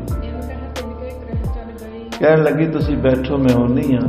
ਉਹ ਪਿੰਡ ਦੇ ਚੌਧਰੀ ਦੇ ਮੁਖੀ ਦੇ ਘਰ, ਜਿਹੜਾ ਉੱਥੇ ਪੈਸੇ ਵਾਲਾ ਸੀ, ਕੋਈ ਬੰਦਾ ਜਿਹਨੇ ਕੋਈ ਗੱਲ ਛੇੜੀ ਹੋਣੀ ਕਿਤੇ ਜਾਂ ਕਿਸੇ ਨੂੰ ਕਿਹਾ ਹੋਣਾ, ਉਹਦੇ ਕੋਲ ਚਲੀ ਗਈ। ਹਾਲਾਂਕਿ ਪਹਿਲਾਂ ਤੇ ਨਾ ਕਰਦੇ ਸੀ ਨਾ, ਵੀ ਅਸੀਂ ਇਹ ਕਰਨਾ ਹੀ ਨਹੀਂ, ਆਪਣੀ ਲੜਕੀ ਕੋ ਸਿੱਖਾਂ ਨੂੰ ਵਿਆਹਾਂਗੇ ਜਿੱਥੇ ਗੁਰੂ ਕਰੇਗਾ। ਪਰ ਅੱਜ ਗੁਰੂ ਨੇ ਹੀ ਪਰਚਾ ਪਾ ਦਿੱਤਾ, ਤੇ ਗੁਰੂ ਦੇ ਪਰਚੇ ਵਿੱਚ ਪਾਸ ਹੋਣ ਲਈ ਕੀ ਕੁਝ ਕਰਨਾ ਪਿਆ, ਉਧਰ ਨੂੰ ਤੁਰ ਪਈ। ਹਾਂਜੀ, ਕਹਿਣ ਲੱਗੀ ਕਿ ਸਾਨੂੰ 21 ਰੁਪਈਏ ਚਾਹੀਦੇ ਨੇ, ਰਿਸ਼ਤਾ ਸਾਡੀ ਕੁੜੀ ਦਾ ਲੈ ਲਓ। ਸਾਧ ਸੰਗਤ ਜੀ, ਕਿੱਡਾ ਕੁ ਉਸ ਬੀਬੀ ਦਾ ਜੇਰਾ ਹੋਵੇਗਾ, ਕਿੰਨਾ ਕੁ ਇਹ ਆਪਾਂ ਨਹੀਂ ਸੋਚ ਸਕਦੇ। ਆਪਣੀ ਸਮਝ ਤੋਂ ਬਾਹਰ ਦੀ ਗੱਲ ਹੈ। ਅਸੀਂ ਇਸ ਰਸਤੇ ਦੇ ਪਾਂਧੀ ਨਹੀਂ ਹਾਂ। ਜਿਹੜਾ ਇਸ ਰਸਤੇ ਤੇ ਤੁਰਿਆ ਭਾਈ ਮੰਝ ਉਹੀ ਜਾਣਦਾ, ਜਾਂ ਉਹਦੀ ਘਰ ਵਾਲੀ ਜਾਣਦੀ ਹੈ। ਤੋ ਸੰਬੰਧ ਕਰਕੇ 21 ਰੁਪਈਏ ਆਪਣੀ ਲੜਕੀ ਦੇ ਲੈ ਲਏ। ਹਾਂਜੀ, ਤੇ ਪੈਸੇ ਜ਼ਿਆਦਾ ਵੀ ਲੈ ਸਕਦੀ ਸੀ। 500 ਵੀ ਮੰਗਦੀ ਤੇ ਚੌਧਰੀ ਜਿਹੜਾ ਸੀ ਅਮੀਰ ਬੰਦਾ ਨੇ 500 ਵੀ ਦੇ ਦੇਣਾ ਸੀ। ਉਹਨੇ ਆਖਿਆ 21 ਰੁਪਈਏ ਚਾਹੀਦੇ ਨੇ, ਇੱਕ ਪੈਸਾ ਨਹੀਂ ਵਾਧੂ ਦੇਣਾ। ਇਹਦਾ ਮਤਲਬ ਪੈਸੇ ਪਿੱਛੇ ਲੜਕੀ ਨਹੀਂ ਵੇਚੀ, ਉਹਨੇ ਆਪਣੇ ਗੁਰੂ ਵਾਸਤੇ ਕੁਰਬਾਨੀ ਕੀਤੀ। ਹਾਂਜੀ, ਆਪਣੇ ਪਤੀ ਨੂੰ 21 ਰੁਪਈਏ ਫੜਾ ਤੇ ਕਹਿਣ ਲੱਗੀ ਲਓ ਜੀ, ਰਿਸ਼ਤਾ ਮੈਂ ਕਰ ਆਈ ਹਾਂ, ਹੁਣ ਧੀ ਆਪਾਂ ਨੂੰ ਦੇਣੀ ਪੈਣੀ ਹੈ। ਤੇ 21 ਰੁਪਈਏ ਜਿਹੜੇ ਨੇ ਇਹ ਆ ਗਏ ਨੇ। ਹਾਂਜੀ, 21 ਰੁਪਈਏ ਵੇਖ ਕੇ ਹੱਥ ਵਿੱਚ ਲਏ ਨੇ ਭਾਈ ਮੰਝ ਨੇ, ਔਰ ਉਸ ਅਰਦਾਸੀਏ ਦੇ ਚਰਨਾਂ 'ਚ ਰੱਖ ਕੇ ਫਿਰ ਮੱਥਾ ਟੇਕਿਆ। ਲਓ ਭਾਈ ਸਾਹਿਬ ਜੀ, ਗੁਰੂ ਸਾਹਿਬ ਦੇ ਹੁਕਮਨਾਮੇ ਦੇ ਸਾਨੂੰ ਦਰਸ਼ਨ ਕਰਾਓ। ਹੁਕਮਨਾਮਾ ਲੈ ਕੇ ਭਾਈ ਮੰਝ ਜੀ ਬੜੇ ਖੁਸ਼ ਹੋਏ। ਹਾਂਜੀ, ਉਸ ਨੂੰ ਮੱਥੇ ਤੇ ਰੱਖਿਆ ਹੈ। ਵਾਰ-ਵਾਰ ਹੁਕਮਨਾਮੇ ਸਾਹਿਬ ਨੂੰ ਮੱਥਾ ਟੇਕਿਆ। ਹੁਕਮਨਾਮਾ ਸਾਹਿਬ ਲਿਆਉਣ ਵਾਲੇ ਸਿੱਖ ਨੂੰ ਮੱਥਾ ਟੇਕਿਆ। ਇੰਨੀ ਖੁਸ਼ੀ ਹੋ ਗਈ ਹੈ ਮਨ ਵਿੱਚ ਵੀ ਬੜੇ ਭਾਗ ਚੰਗੇ, ਗੁਰੂ ਸਾਹਿਬ ਦਾ ਹੁਕਮਨਾਮਾ ਆਇਆ ਤੇ ਸਾਨੂੰ ਦਰਸ਼ਨ ਹੋ ਰਹੇ ਨੇ। ਹਾਂਜੀ, ਇੰਨੀ ਕੁ ਖੁਸ਼ੀ ਹੋ ਗਈ ਵੀ ਮਾਨੋ ਗੁਰੂ ਸਾਹਿਬ ਮਿਲ ਗਏ। ਹੁਕਮਨਾਮਾ ਨਹੀਂ ਮਿਲਿਆ, ਗੁਰੂ ਸਾਹਿਬ ਆਪ ਆਏ ਸਾਡੇ ਘਰ ਹੁਕਮਨਾਮੇ ਦੇ ਰੂਪ ਵਿੱਚ। ਹਾਂਜੀ, ਫਿਰ ਭਾਈ ਸਾਹਿਬ ਗਏ ਘਾਹ ਵੇਚਣ। ਘਾਹ ਵੇਚ ਕੇ ਬਾਜ਼ਾਰ ਚੋਂ ਕੁਝ ਪੈਸੇ ਕਮਾ ਕੇ ਲਿਆਏ। ਹਾਂਜੀ, ਤੇ ਰੁੱਖਾ ਮਿੱਸਾ ਵਧੀਆ ਭੋਜਨ ਬਣਾ ਕੇ ਸਿੱਖ ਨੂੰ ਛਕਾਇਆ। ਰਾਤ ਨੂੰ ਸੇਵਾ ਕੀਤੀ ਸਿੱਖ ਦੀ। ਹਾਂਜੀ, ਗੁਰੂ ਸਾਹਿਬ ਦੀਆਂ ਗੱਲਾਂ ਪੁੱਛਦਾ ਰਿਹਾ ਸਿੱਖ ਦੇ ਕੋਲੋਂ। ਸਵੇਰੇ ਅੰਮ੍ਰਿਤ ਵੇਲਾ ਗੁਰੂ ਗੁਰੂ ਜਪਦੇ ਉੱਠੇ ਨੇ ਦੋਵੇਂ ਗੁਰਸਿੱਖ। ਹਾਂਜੀ, ਬੜੇ ਪ੍ਰੇਮ ਦੇ ਰੰਗ 'ਚ ਰੰਗਿਆ ਭਾਈ ਮੰਝ। ਹਾਂਜੀ, ਮੇਵੜੇ ਨੂੰ ਵਿਦਾ ਕੀਤਾ ਹੈ। ਹਾਂਜੀ, ਕਿ ਭਾਈ ਮੇਰੇ ਵੱਲੋਂ ਗੁਰੂ ਸਾਹਿਬ ਨੂੰ ਜਾ ਕੇ ਮੱਥਾ ਟੇਕੀ। ਹਾਂਜੀ, ਬਾਹਰ ਘਾਸ ਕੋ ਆਪ ਸੁਧਾਰੈ, ਫਿਰ ਘਾਹ ਲੈਣ ਚਲਾ ਗਿਆ ਹੈ। ਸਤਿਗੁਰ ਸਿਮਰਨ ਸਤਿਗੁਰ ਨਾਮ ਸਖਾਵੈ, ਗੁਰੂ ਦਾ ਨਾਮ ਜਪਦਾ ਹੈ ਵਿੱਚ ਹੈ ਘਾਸ ਜੀਵ ਕਾ ਕਰਹੀ, ਔਰ ਘਾਹ ਵਿੱਚ ਗੁਜ਼ਾਰਾ ਕਰਦਾ ਹੈ। ਮਨ ਵਿਕਾਰ ਸਗਰੇ ਪਰ ਹਰੀ, ਮਨ ਦੇ ਸਾਰੇ ਵਿਕਾਰ ਤਿਆਗ ਦਿੱਤੇ, ਦੂਰ ਹੋ ਗਏ ਨੇ, ਮਨ ਨਿਰਮਲ ਹੋ ਗਿਆ ਹੈ। ਕਬੀਰ ਮਨ ਨਿਰਮਲ ਭਇਆ, ਜੈਸੇ ਗੰਗਾ ਨੀਰ, ਪਾਛੇ ਲਾਗੇ ਹਰ ਫਿਰੇ ਕਹਿਤ ਕਬੀਰ ਕਬੀਰ। ਏਦਾਂ ਰੱਬ ਪਿੱਛੇ ਪਿੱਛੇ ਫਿਰਦਾ। ਫਿਰ ਭਗਤਾਂ ਦੇ ਅਵਸਥਾ ਕਿੱਥੇ ਪਹੁੰਚੀ? ਅਜੇ ਇਮਤਿਹਾਨ ਸ਼ੁਰੂ ਹੋਏ ਨੇ। ਹੁਣ ਅੱਗੇ ਦੇਖਿਆ ਜੇ ਸਾਧ ਸੰਗਤ ਜੀ, ਭਾਈ ਮਨ ਕਿਹੜੀਆਂ ਕਿਹੜੀਆਂ ਪ੍ਰੀਖਿਆ ਪਾਸ ਕਰੇਗਾ ਤੇ ਗੁਰੂ ਅਰਜਨ ਦੇਵ ਸੱਚੇ ਪਾਤਸ਼ਾਹ ਜੀ ਦੀ ਪ੍ਰੀਖਿਆ 'ਚ ਪਾਸ ਹੋ ਕੇ ਕਿੱਡੀ ਵੱਡੀ ਪਦਵੀ ਨੂੰ ਪ੍ਰਾਪਤ ਹੋਵੇਗਾ, ਉਹ ਆਪਾਂ ਸਰਵਣ ਕਰਾਂਗੇ। ਸਮੇਂ ਦੇ ਲਿਹਾਜ਼ ਨਾਲ ਸਮਾਪਤੀ ਹੈ। ਹੇ ਗੋਬਿੰਦ, ਹੇ ਗੋਬਿੰਦ।